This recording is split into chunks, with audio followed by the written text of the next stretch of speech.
Well, good morning. It's Friday and it's Facebook Live. I hope we've had some problems this week with sound, so we're not even using my phone, hoping that it works. I apologize, but that's the world we live in, and we're hoping Facebook could help us, but hopefully it's just a glitch and this works.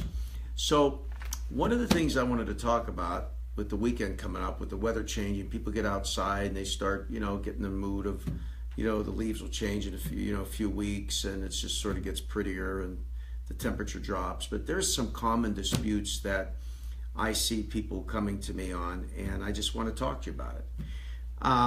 For example, one of the most common disputes is when it comes to trees that are hanging over across your property by your common wall.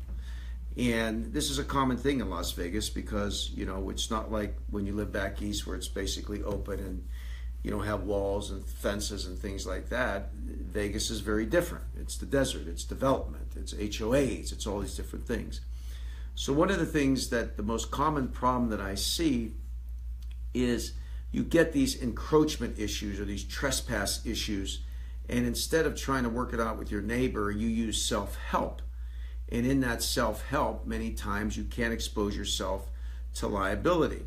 So, for example, I have a situation where some property behind was being developed, and they damaged the wall, the common wall of my client's wall, and my client tried to work it out with the neighbor, and now obviously we have to do certain things for purposes of trying to resolve that issue. If you have a problem with your neighbor, the best thing to do is go knock on their door and say, look, we got a problem here. There's something going on with too much watering of your property, and so it's causing seepage over into your property, and therefore it's flooding the backyard, or it's affecting the integrity of your wall. Try first to communicate with your neighbor and have them come onto your property to show what the problem is.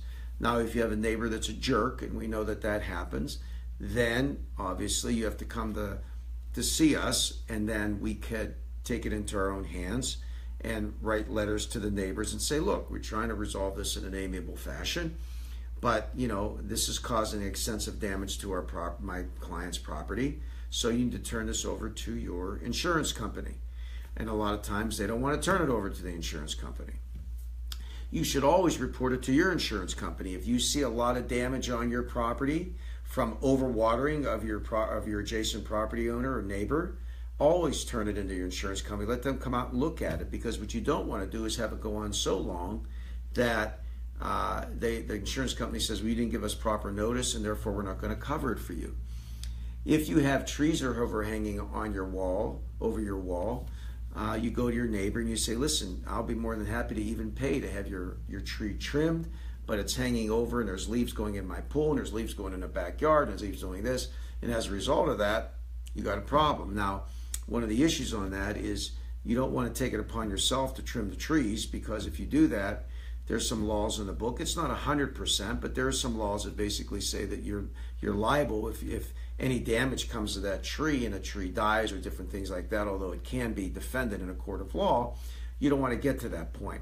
What do you do if the neighbor doesn't cooperate? What happens if the neighbor says, to hell with it, I like the way my tree looks, and I'm not going to cut it.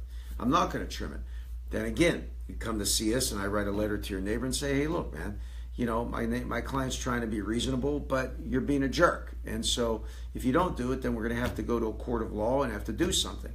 And remember, homeowners associations don't get involved in those disputes, because that's property owner disputes.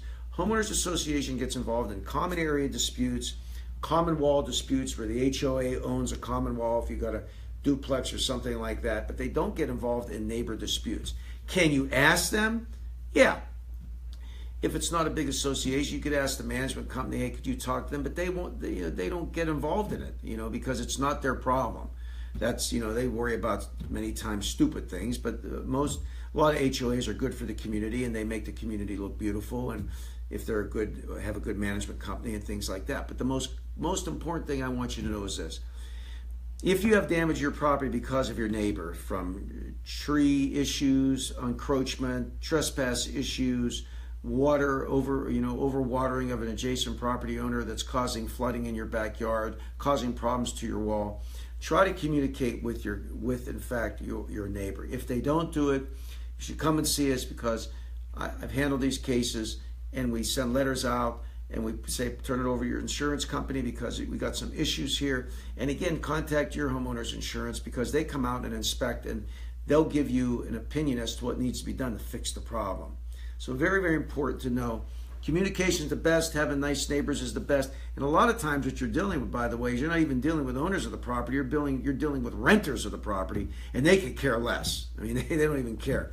So what happens if you can't find who the owner is? Well, you go to the recorder's office, and the recorder's office will have whoever the record owner is of the property, and usually they have an address. And then we could write a letter to the owner saying, hey, by the way, did you know that the actions of the tenant is causing damage to my client's property, and you may want to get this straightened out because there's an issue. Those of you who rent properties, by the way, always have contents insurance to cover contents damage to the property. Obviously, make sure that there's homeowners insurance on the property if you're renting, and most of the time there are. But most importantly, communicate. Don't wait for it to cause too much damage. Contact your homeowners insurance, and if you get into a jam, give us a call. Go to the website, massiandmassi.com. We're going to be starting podcasts in the next probably 4 or 5 weeks. We got the Facebook Live. We're having some new things going up on the website soon. So, and again, our office number is 702-870-1100. Hope this worked. See you next week. Take care.